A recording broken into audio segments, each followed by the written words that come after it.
They called them slackers, cynics, the forgotten middle child. But here's a mystery. While everyone was busy dismissing Generation X, something almost invisible happened to their bank accounts.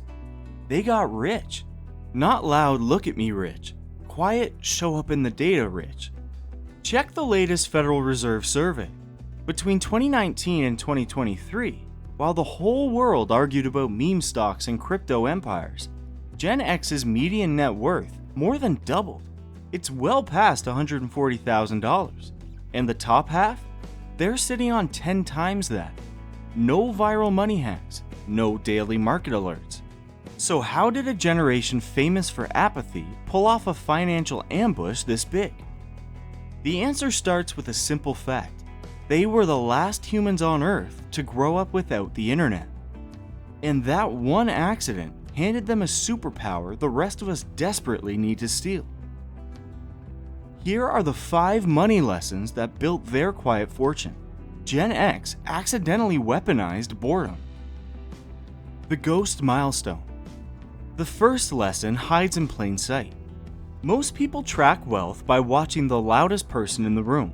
But Gen X proved that real wealth shows up on spreadsheets nobody takes a photo of. During those 4 years when their net worth skyrocketed, they didn't trade more. They didn't chase a single hot tip. They basically did nothing. And that nothing was everything. Think about a garden. A Gen Xer planted seeds in the mid-90s, got distracted by life, and forgot the garden existed. 25 years later, they walked into a forest. The same seeds were handed to millennials and Gen Z, but we carry the garden in our pocket. We dig the seeds up every morning to measure the roots, replant them every time a headline screams, and wonder why nothing grows. We gave our money a panic attack. The first lesson is louder than a stock ticker. Wealth that nobody watches grows twice as fast. When there's no audience, there's no pressure to perform. And when you stop performing your money, you actually start building it. The Latchkey brain. Lesson 2 takes us back to an empty house, sometime around 1985. A kid, maybe 11 years old, lets themselves in after school. There's no parent, no tutor, no curated after-school program. Just a key on a string and a note that says mac and cheese in the cupboard. That kid had to figure out dinner. They had to decide when to do homework, what to watch on the 4 TV channels, and how to handle a broken bike. Nobody swooped in. And that latchkey brain didn't evaporate at 18. It walked straight into every money decision they ever made. No app, no algorithm, just a kid and a problem. Gen X didn't grow up learning financial terms from YouTube influencers. They learned by doing. A 22-year-old got a dull first job. Some HR person handed them a folder and said, "We have this thing called a 401k." There was no app to scroll through, no comment section arguing about fees, just a form. So they squinted at it, thought, "Guess I'll figure this out," and signed up. No hand-holding, no daily breakdown of market movements. And that quiet self-reliance became their edge. They became self-directed investors before that phrase was a marketing tagline.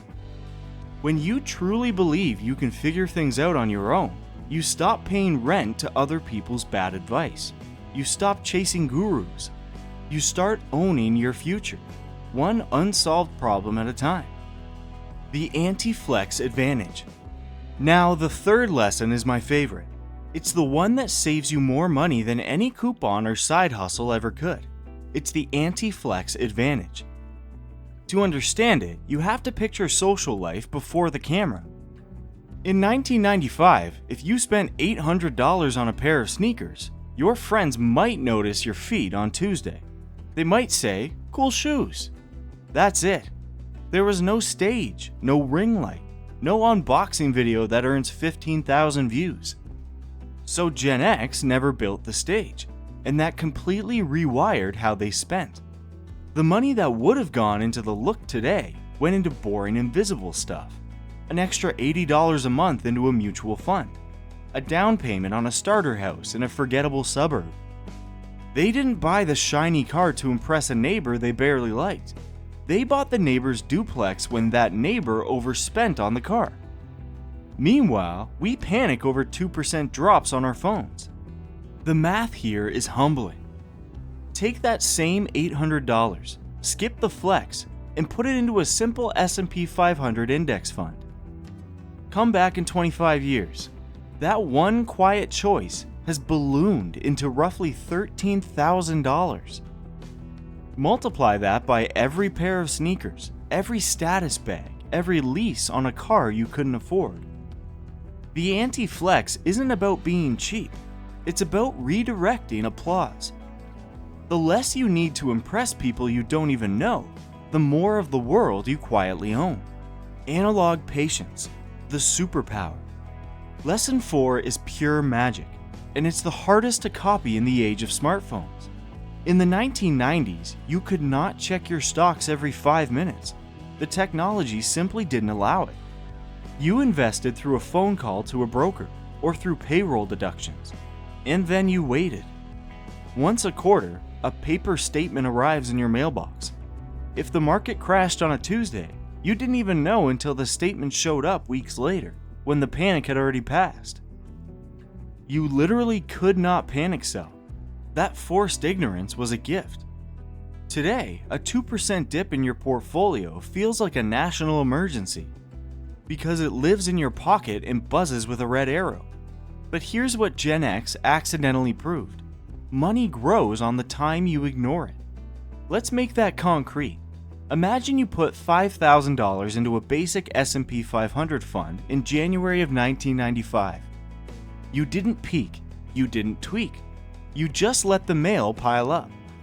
Today, that $5,000 is over $120,000. Now picture the person who checked once a week. They saw the dot-com crash and pulled out in a sweat. They bought back in too late, held through a few more scares, then sold again during the 2008 meltdown, convinced the world was ending. They ended up with maybe a quarter of that final number. Same starting money, same funds. But the gap between their results is the cost of constant peaking.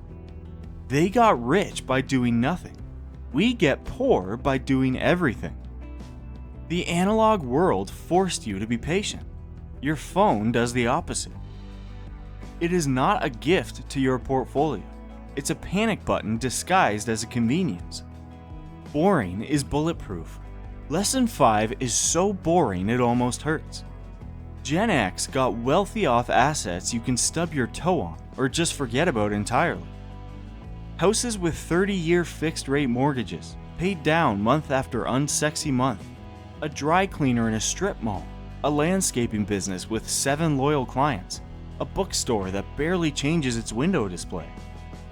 And, of course, the quiet machinery of a 401k, automatically stuffing pre-tax dollars away before your checking account ever saw them. They missed the hype cycles, and that was their luck. Bitcoin didn't exist when they were 30. Meme stocks weren't a thing. So they never had the chance to gamble the grocery money. Instead, they built a fortress of dull, durable assets that don't vanish on a Friday afternoon. A paid-off roof over your head has never gone out of style. A small business that fixes people's sinks doesn't disappear when an app shuts down. The lesson is this: the more an investment makes your heart race, the less your future self will thank you. Real wealth doesn't flicker on a screen. It sits solid, in your name, boring as a brick, and bulletproof. Build your own time machine. So, how do you steal all of this? You can't time travel back to a suburban street in 1993. But you can build the same environment that made Gen X rich. Think of it as a digital detox for your money, a deliberate step back in time. First, automate everything. Make your investment contributions leave your account on payday, before your eyes get a chance to spend them. When money becomes invisible, it becomes patient. Your attention is the fee you pay Wall Street. Second, delete the brokerage app from your phone. I mean it. Remove the icon, disable the notifications. Check your balance exactly once a quarter, the way they did, on a laptop, maybe with a cup of coffee. If that idea feels itchy, if your thumb is already twitching, that's the proof you need. The scratch is the problem. The scariness of not checking is what builds the discipline muscle. Third, when you get a raise, a bonus, or a tax refund, don't upgrade your image. Don't move into a more expensive apartment just to signal you've arrived. Upgrade an index fund instead. Buy more of the boring thing and immediately forget you bought it. And finally, start looking at purchases through the anti-flex lens. Before you click buy on something designed to be shown off, run the 20-year cost. That $200 jacket, if invested, could be a $1,600 gift to your future self. Does the jacket still look that good? Here's the real truth hiding behind all 5 lessons. The greatest financial move of the last 30 years wasn't a genius stock pick. It wasn't a crypto trade timed to perfection. It was patience plus privacy. Gen X didn't out-earn the rest of us. They didn't inherit more, they weren't smarter, and they certainly didn't work harder. They simply outweighted everyone. They didn't interrupt the math. They let time do the one thing time knows how to do: turn a little into a lot, silently. And that's the game any of us can win, starting this afternoon. Not by playing louder, but by stepping away from the noise. Lock your phone, live your actual life, and let your money become the most reliable, invisible employee you will ever have. They didn't win the sprint, they ignored the race entirely. The Latchkey kids taught us that security isn't loud, it's quiet. It's the thing that happens when you stop looking. So take the lesson, steal the patience, ignore the hype. Your future self will never scroll back and regret the silence.